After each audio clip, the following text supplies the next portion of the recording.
So it's very much like going to the gym and strengthening your different body parts. Hmm. You can strengthen different parts of your brain the same way. Meditation is a great way to strengthen the attention networks in your brain.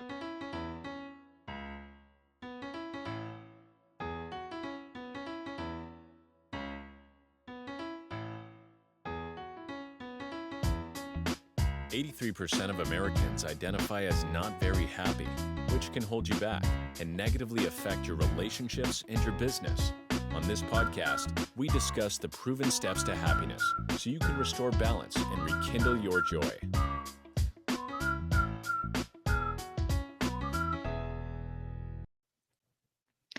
All right. Welcome back to How to Be Happier for Entrepreneurs. If you listened to last week's episode, you know we left off in the middle of a raw and powerful story. George Haymaker went from the depths of addiction to becoming a leader in brain based transformation. And today we go deeper into the how. This episode is for the high achiever stuck in survival mode, the person who's exhausted from the chase, from the hustle, from the grind, and is like, is there a better way? The person who's ready to stop coping and start living. So let's dive in right where we left off, George. Let's talk about what your rewiring process actually looked like day to day. What tools, what practices, mindset shifts, what made the biggest difference for you that might be a light in a dark place for our listeners? Well, I mean, for me, it was a gradual process. I did not really understand what I was doing in the early days. Um, I went to rehab and then I went into 12 step because it's what was suggested. And at that point, I think the important thing for people is to have an open mind, and be willing to consider new possibilities and new information. And that's hard because we've spent all these years developing these patterns. And, because we've done that, the brain keeps predicting these same patterns over and over again. So we just think that everything that enters our mind is the truth, Yeah, when in reality it's just a prediction from the brain based on our past experiences. But think of it. Everybody has different experiences, so everybody's brain conjures their mental experience differently, right? It just makes sense because everybody's brain looks differently. It's all patterned differently. And so you and I right now are experiencing this podcast together differently, uh, ba- absolutely. based on our past experiences. So, yeah, I mean, just in the early, the way to start is just to be aware of that you have something you want to change, and then be willing and open to any new possibilities. And that's what the brain needs. Is it needs this opening. And you had mentioned something earlier about when people get stuck in task mode. It's called task positive um, mode, and they're engaged in thinking activities and getting things done.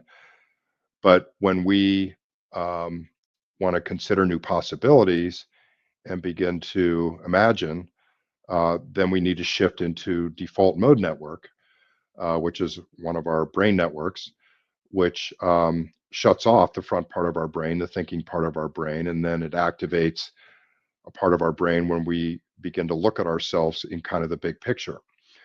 And so that is a very important network of the brain to engage and to begin to think about not who we've been, but who we want to be. And so that's where a lot of this work occurs, is designing this preferred identity for ourselves. Um, and really, it's just having this non-judgmental approach to, who do I really want to be? I have this chance, and it can be very freeing and energizing, right? Um, we don't quite know how it's going to form itself or how it's going to come into place, but it's just this opportunity. And that's what I used my rehab for, was this, it was a real midlife reset where clearly for 52 years I had conducted my life in a certain way. I'd ended up in this place. It hadn't worked. And so I needed to have a whole new, fresh outlook in terms of where I wanted to go and so on. And so that's what the original process was, is really just envisioning who we want to be, and really get some meat on that bone so that we know what the target is. Mm-hmm. Because true transformational change has to be tethered to an identity. It has to be tethered. Everything has to be in alignment, which means all of our thoughts, feelings, and actions, like how we live out every day, has to be in alignment with our values, has to be in alignment with our beliefs, has to be in alignment with our character traits.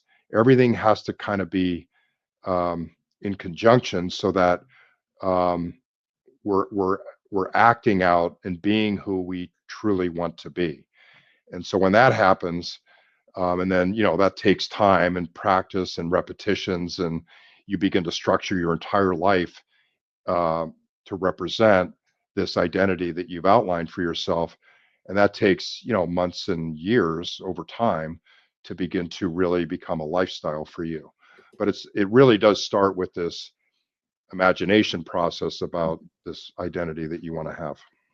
So I want to pull the thread on a couple things you said. One is the default mode network, and the other is identity and what identity that you want.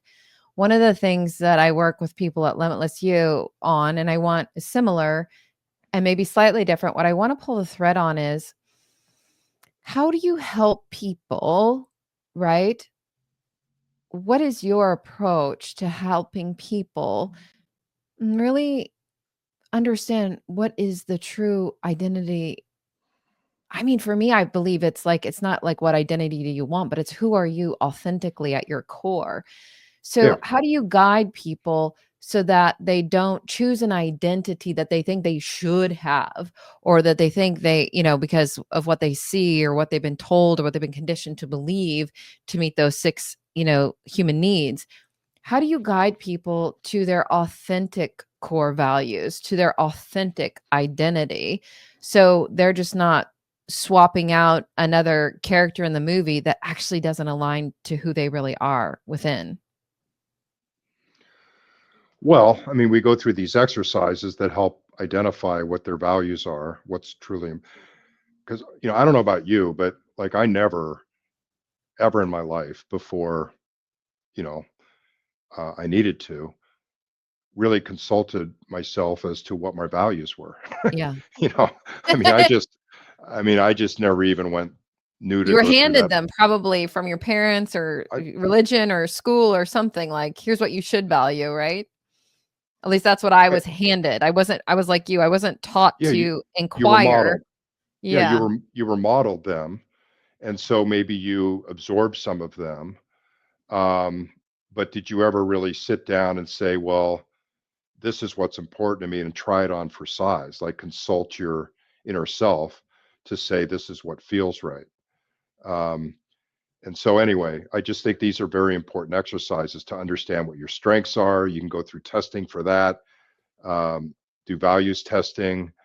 Um, you identify what character traits are important to you. And so this, it has to be an honest process where you're truly trying to identify what's best for you and the kind of life that you want to lead.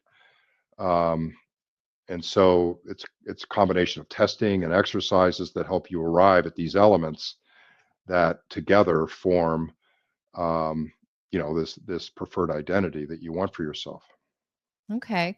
And talk to me about, because especially for entrepreneurs listening, so a lot of people think they don't have time, and I keep saying you don't have time not to, but we use meditation, we use hypnosis, we use other deep relaxation type techniques to help people to get out of that busy thinking mind, to connect to their authentic core, to let things arrive and to be open to receive. Talk to me more about the default mode network, what entrepreneurs usually do, and how might they start valuing that process, understanding it better, right? So that then they actually embrace it and practice it, the leveraging that. How do you work with people on that?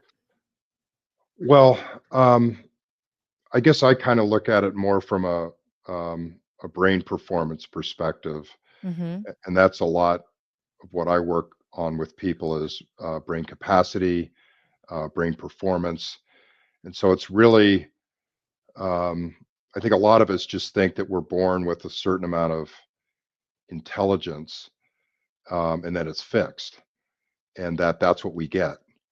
And so our brains and our mental experiences are what they are, and there's nothing we can do about them. And nothing could be further from the truth. Most people operate at a brain performance level, um, of about 50 to 70% of their um, potential.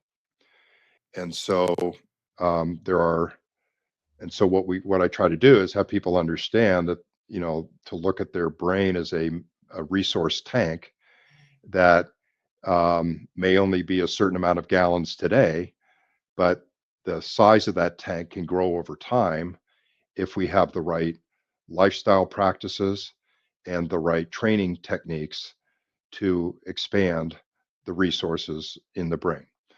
Um, so the lifestyle practices are things that, you know, you mentioned mindfulness practices. That's certainly part of it.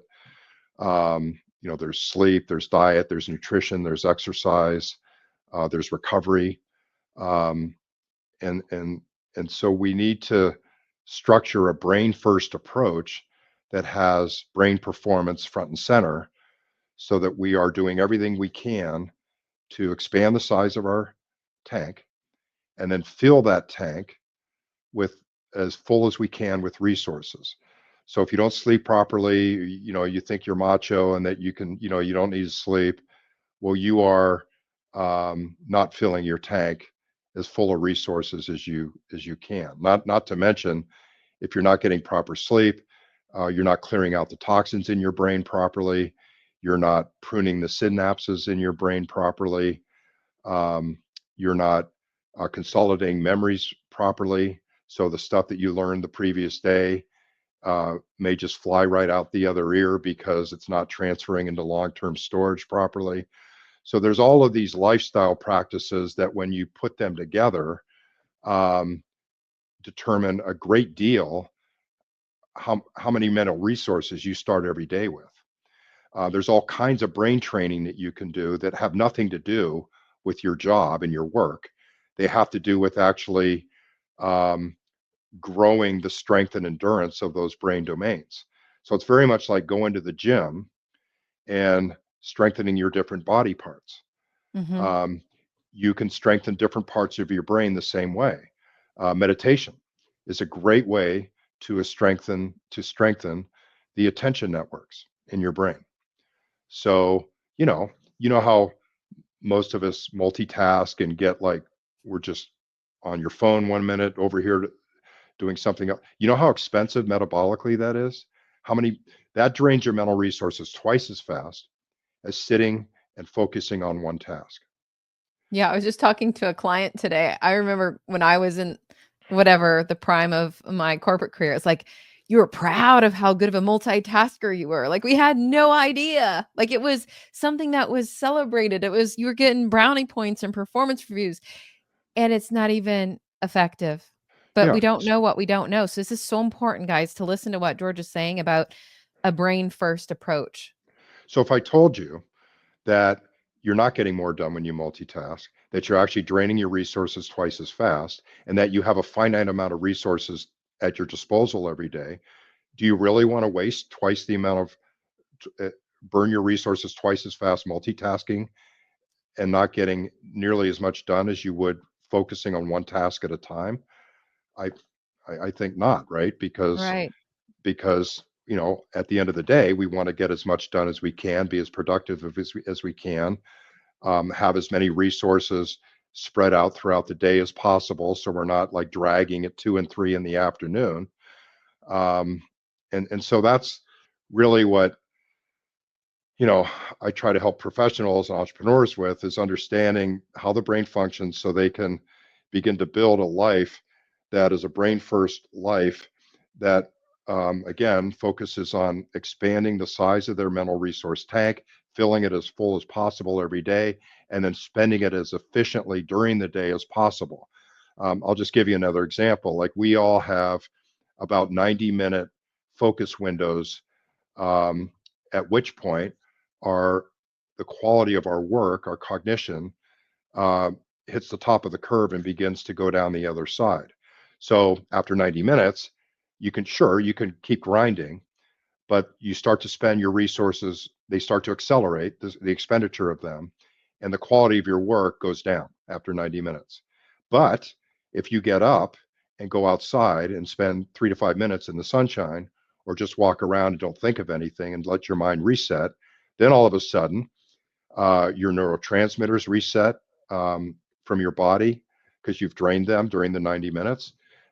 Your glucose, it allows time for your glucose to come back up from your body into your brain and combine with oxygen to make ATP, the energy that your brain uses. It allows each of the brain domains to then reset and fill back up with resources. So if you knew that, do you not think that you might spend, have these very strategic recovery periods during the day? You Yeah. might you would completely reorient how you do your day. Same thing with how you eat, what you eat, how you eat, what time you eat, how, all of that, very critical to brain performance. uh, the nutrition that you get from the food you eat, there's very specific things that the brain wants, that the brain needs in order for the resources to replenish. Exercise, hugely important, because it delivers the oxygen and the blood to the brain to help, um, flushes, and resets neurotransmitters. It also brings what's called BDNF, which is an amino acid from the body, and helps promote neuroplasticity in the brain, and neurogenesis, which is the growth of new neurons.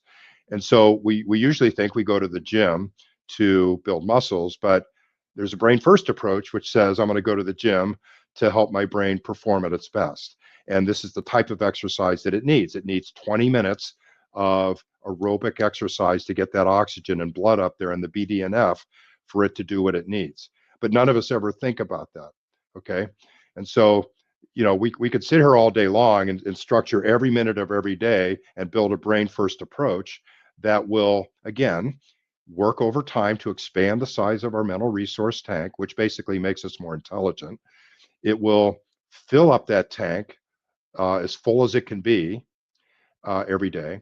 And then we will have an approach during the day to spend those resources efficiently so that, we know that we're going to have, um, the resources, the fuel we need throughout the entire day to accomplish all the things that we want to accomplish. I love it. I love it. Like we always talk about like a self-love approach first. This is the ultimate self-love, right? Because people are like, "Oh, I don't have time. I got to do for my kids. I got to do for my employees. I got to do." I'm like, "Are you your best self if you're running yourself ragged?" So I tell people it's like you're giving the backwash at the end of a cup that's already empty to people and you're thinking like that's helping them, but it's not. I love this brain first approach. So this is let's get really tactical. So I love the advice. 90 minutes, every 90 minutes, get up, move, don't grind, don't hustle, relax. What, George, would you also recommend in a brain first approach? Because I work with a lot of people. I used to do it myself. I was in a sea of people that thought you just work until you physically can't work anymore. And then you get up and you do it the next day. And maybe you eat healthy and maybe you go to the gym. But like you said, it's because of what people think they need aesthetically, not so much how are they fueling their brain. So, what is the margin of diminishing returns as far as you know from a brain science perspective? In how much of your 24 hours should you even be doing those 90-minute blocks? Like, when do you hit the margin of diminishing returns and you just need to be done for the day? Well, that's part of what, having a relationship with your brain will do for you is you begin to uh, have a relationship with it where you talk to each other. And so there's all kinds of signals that our brain is giving us. Um, but the question is, are we listening? You Yeah. know, when you're fatigued, right? Yeah. But are you listening? that is your brain telling you, I'm fatigued. If your child was telling you they were fatigued by crying, you would pick up the child and comfort it. If your brain's telling you it's fatigued and needs a break, You go for um, coffee. yeah, exactly. That's what a lot of Um, people do, right? That's what I used to do. So, right. ta But but what again, is you could nervous? Yeah, go ahead, George, sorry. but again, you could have a brain first approach that says, well, these are the things I can do to I mean, even you could go outside and just breathe deeply for 3 to 5 minutes. The sunlight's great for you. Yeah. It helps keep your circadian rhythm on track. um, just being in nature is very rejuvenating. The deep breathing is important. It allows the cortisol, which begins to increase in our system as we're in orientated mode. It begins to let that drift out of our system and allows the cognition to clear up. Um, so I we just under meditate. I just medit. like if I Okay, if I feel I'm like, I used to think, guys, I was like you. I mean, I eventually had to put in 15-minute breaks just to go to the bathroom and get water in my old career because we just go back to back to back to back. yeah, Now, I'm like, I make time to meditate, not only in the morning and the evening, but in the middle of the day because I know that's what my body and that's what my spirit needs. So, I like that George is giving you a lot of different things to try. It's but not even, a one size fits all, right? You have to listen yeah, to your body and listen to your brain. right. And even bathroom breaks are great. Like you can implement a habit stack where you've got to go to the bathroom. Why don't you do something with that time? Like I remember when I was in AA early days, is I would pray every time I would go to the bathroom, and so it just allowed me to calm my nervous system. Get in the habit of coming out of myself. Um, being in relation to something more powerful than me. And I had never been involved with God before, but it was part of the AA program. So it was just a matter of trying to get used to this idea that there was something bigger and better than me in this world, which, up till that point, I just had never even conceived of.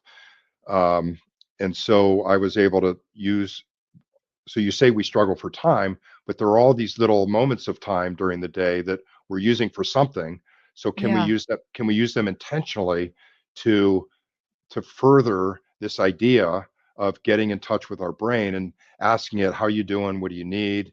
It's just a whole different way of being. Instead of the intention being, grinding and what else can I get done, it's okay, I do want to get a lot of stuff done, but what's the best way to go about it that's good for my health, in line with my identity, my values of being health oriented, in charge, responsible, um, all those things that might be health oriented that again you tie into when you analyze your values, they become part of your identity.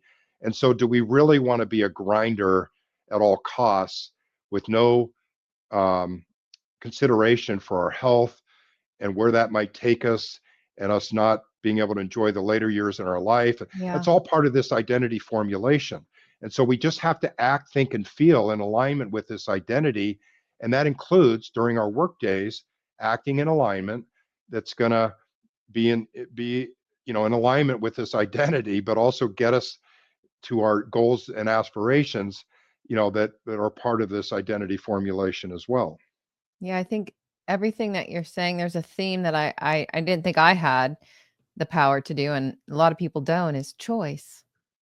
We give away our power and we think, well, we can't. I can't choose that. I can't do that. There's all these can'ts and reasons and excuses why, but you actually have the power of choice. And what George is saying is so important. I was just working with a client today and there's a lot going on with the business. And I'm like, well, what's the most important game you're going to play? Is it the business game? What's the most important thing? And really, it's the relationship you have with yourself. Number one, right? Like, is the relationship you have with yourself is what determines the quality of your whole life, whether you want to call it success, whether you want to call it relationships with other people. Like, you don't get what you want, you get what you are. So, what George is saying about choosing who you are, taking a hot minute to sit down and think about, who am I? Who do I want to be? who was I born to be? And realizing you do have the power of choice and that you can create that. You can support yourself so that you can live in authenticity, not in hustle, not in grind, not with a million masks and a million limitations, but you can be limitless and you don't have to do it alone.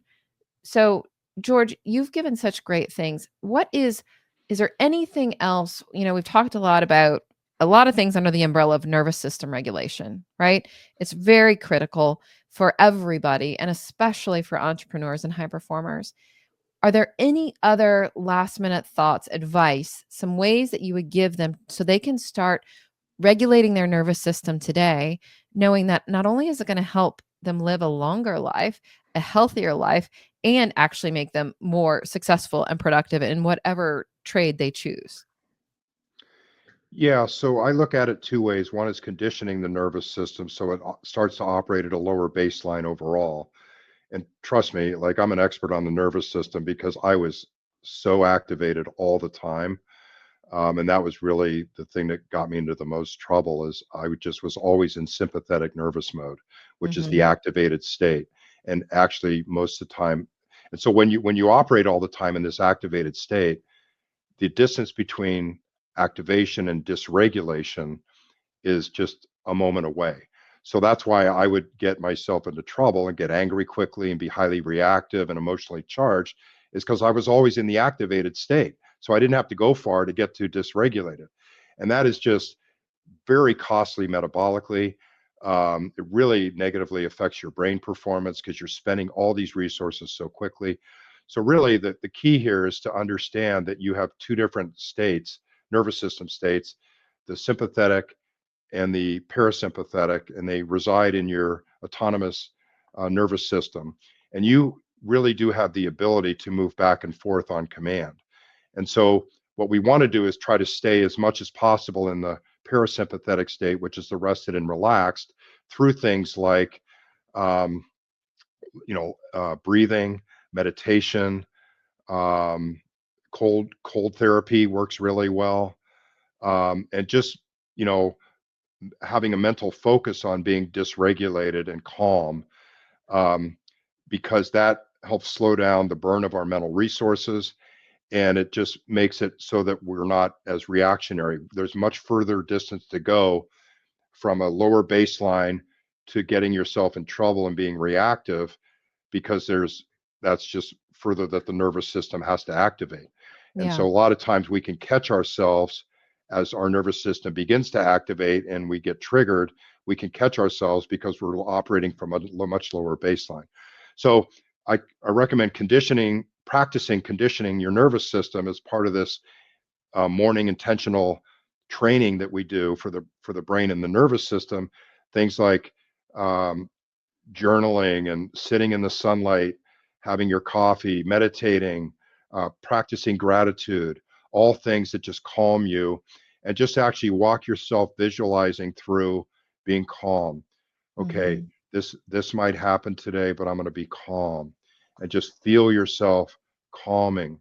And so if you practice that 20 minutes in the morning, over time your nervous system gets trained to do that. And so it starts to operate at a much lower and lower baseline.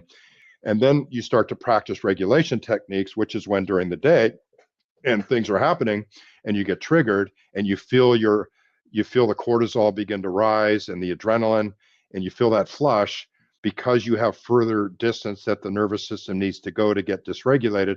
You can catch yourself, and then you work on pausing and just letting the moment be, and just using breathing techniques. And there's a vagus nerve that runs from our brainstem all the way down into our gut. It's the biggest nerve in our body, and that's what activates the calming nervous system, the parasympathetic state. So things like breathing, humming, singing, all activate this nerve right here, and that allows this nervous system to calm back down. So those are regulation techniques. Cold therapy is really good. If you don't have a cold bath or cold shower at your work, you can take ice packs and just put, like, right around, what I do is right around between noon and 2, when I start to feel a little bit fatigued, is I go do the cold plunging or the cold therapy or put ice packs. And what that does is um, it activates um, your system. But then when you take them off, it takes you way down and calms you way down, because there's this seesaw that goes on in your nervous system where once it's activated, it will seesaw all the way back the other way into calm, rested, and relaxed. And so you can force it into this activated state by, when you introduce that much cold that quickly, your nervous system gets extremely activated, but then it seesaws back when you come out of the cold therapy, and the amount of rejuvenation and calmness and feel good neurotransmitters you get in response to that, it's enough to give you the energy for the rest of the day.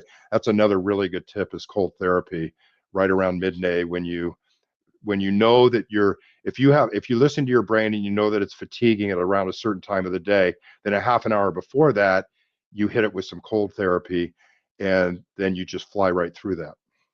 I love that. So I just recently started the cold plunge at the gym, and I was telling somebody, because I would alternate between the hot sauna and the cold plunge, and I come out of the cold, I'm like, oh my gosh, Right. I feel like I just had 5 cups of coffee. Like I Right. felt like, whew, Yep. right? Like really energized.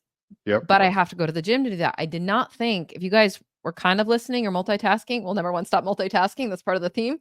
But what George just said, so you can get an effect, you're saying, just by putting a cold pack on your neck. Sure. Yeah, you can put it, as much as you can handle it, right? You get the gel packs, right, that are frozen, keep them in your freezer at work, put them across your shoulders, on your neck, even on your head. Um, all of that will give you, to some degree, the same effect. It's not as effective as if sit in an ice bath, and you're completely surrounded over your entire body. But it's enough to give you enough of a boost that you'll feel the effects the rest of the day. I love that. I love that. If you want or need any resources, I just put on here, we have a ton of free things. It's not a cold plunge, but it's different meditation and nervous system regulation activities. There's one called the Joy Regenerator that kind of weaves together a lot of the stuff that George talked about. How do you pause? How do you breathe? How do you lean into gratitude? How do you get curious about perhaps what triggered you? And then how do you reframe? Right? There's a lot of free things out there. Go to unlocklimitlessyou.com/resources. You'll find the Joy Regenerator, the quiz, all those things. George, you have been such a blessing today. You've given such great advice. For somebody that wants to reach out to you, how can they find you? I put your website here, but what's the best way to connect with you or explore your coaching work? Yeah. So my website, you can also follow me on LinkedIn. There's lots of great content there.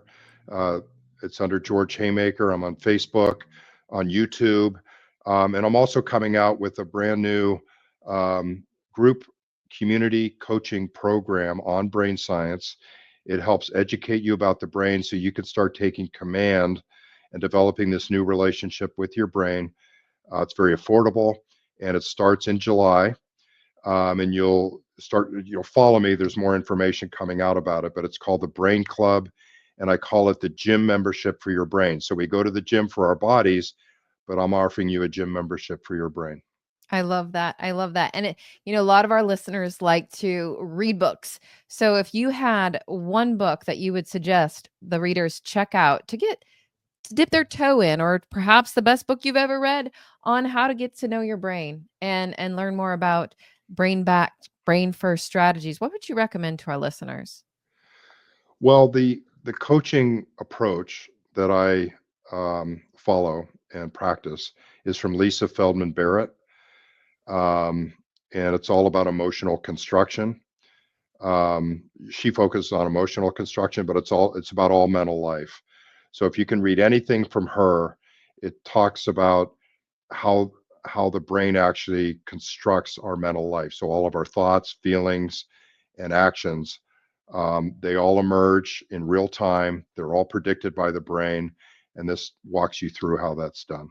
I love that. I love that. So get smart. I always tell people, like, we're not given human being 101 or 201 or 301. We're not even given the quick start guide. You can't afford not to understand the most powerful asset that you have on this planet. It's you. It's always been you. It will always be you. So get smart on your brain, get smart on your heart. And if you need help, reach out to George. If you want to understand once you understand your brain, but you can't quite understand, like, why do you keep doing what you're doing? What is the trigger? Like, what is the limiting belief that's been buried there and conditioned there? Reach out to me at unlocklimitlessyou.com/call, and we'll go on a subconscious safari. It starts with awareness, right? And then, like George has been saying, it's practice. So realize what's going on in your brain and your body. Decide and recode what you want. Choose that identity, connect to your authentic core, and then take steps to rewrite. And no, you don't have to do it alone. George is here to help, and so am I, and a lot of other people. My only advice today is don't wait. If you've been struggling, today's conversation is your reminder. It's not in 6 years, it's not in 6 months. Start today. You're not wired wrong. You've just been wired for survival. It's just a human being, and you can change it. You can change your wiring. You can choose. You deserve more than to just survive through life. So feel calm, connected, and confident in your own skin. It is possible. Reach out to George, reach out to me, whatever you need to do. Don't wait. You're not alone, and your freedom is really worth it. Until next time, this is How to Be Happier for Entrepreneurs. Thank you so much for being here with me today, George. Oh, you're welcome. My pleasure. Hit subscribe if you don't want to miss out on more life-changing content. And if you're struggling, you don't have to. Go to bradchandler.com/contact. There, you can join the Facebook community of like-minded entrepreneurs, and you'll see a button to schedule your freedom and happiness call. See you on the next episode.